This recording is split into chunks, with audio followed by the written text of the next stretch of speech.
Asia में फिर बढ़ा कोरोना। सिंगापुर में 14,000 केस सामने आए हैं। क्या इंडिया में भी कोरोना आ गया? बता दें कि एशिया के सिंगापुर, हांगकांग, चीन और थाईलैंड में कोरोना वायरस के मामले फिर से बढ़ रहे हैं। इन देशों में नए मामलों की संख्या में इजाफा हो रहा। सिंगापुर में 1 मई से 19 मई के बीच 3,000 मरीज सामने आए। अप्रैल के आखिरी हफ्ते तक यह संख्या 11,100 हो चुकी है। यह मामलों में 28% का इजाफा तो हुआ। हांगकांग में जनवरी से अब तक 81 मामले सामने आए, इनमें से 30 की मौत हो चुकी है। चीन और थाईलैंड में अभी भी अलर्ट जारी किया गया, हालांकि यहाँ मरीजों की संख्या के बारे में कोई जानकारी तो नहीं दी गई है।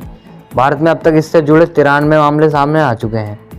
इस बार संक्रमण के लिए अमेरिकन के नए वेरिएंट JN1 और उसके सब वेरिएंट्स LF7 और NB1.8 को जिम्मेदार माना जा रहा। अधिकारियों का कहना है कि अब तक ऐसा कोई सबूत नहीं मिला कि जिससे यह लगे कि यह नए वेरिएंट पहले से ज़्यादा खतरनाक या तेज़ी से फैलने वाले हैं।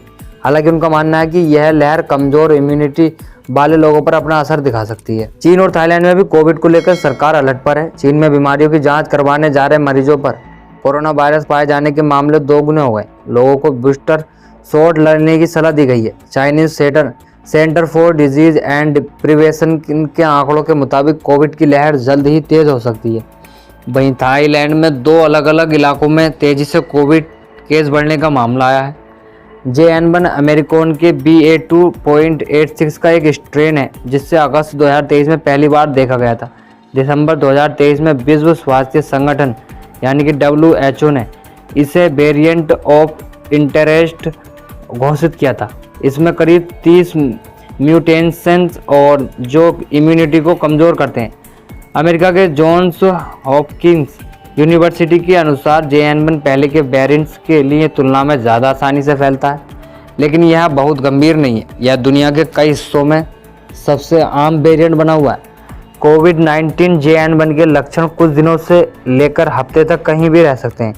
अगर आपको लक्षण लंबे समय तक बने रहते हैं तो हो सकता है कि आपको लॉन्ग कोविड हो।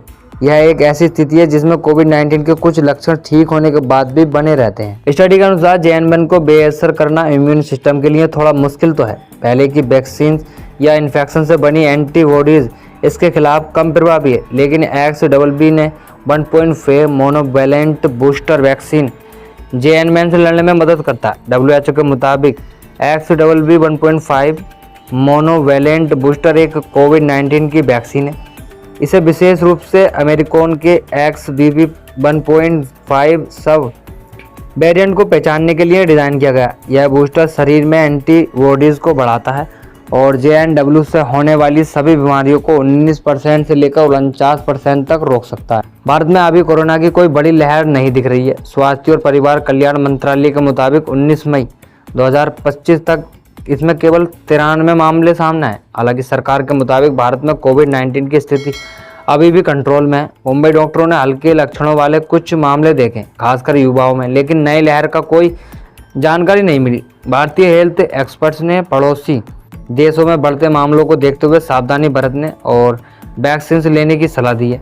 स्वास्थ्य एवं परिवार कल्याण मंत्रालय के मुताबिक भारत में कोरोना से 5 लाख से ज़्यादा लोगों की मौत हुई थी। भारत में कोरोना का पहला मामला जनवरी 2020 में सामने आया था और मार्च 2020 में देशव्यापी लॉकडाउन लागू किया गया था। भारत में कोरोना की पहली लहर जनवरी 2020 से फरवरी 2021 तक रही। इस दौरान लगभग 1.08 करोड़ कोरोना के मामले सामने आए थे। एक दिन में सबसे ज़्यादा 98,000 मामले सामने आए थे और 17 सितंबर 2020 को देखने में मिले थे।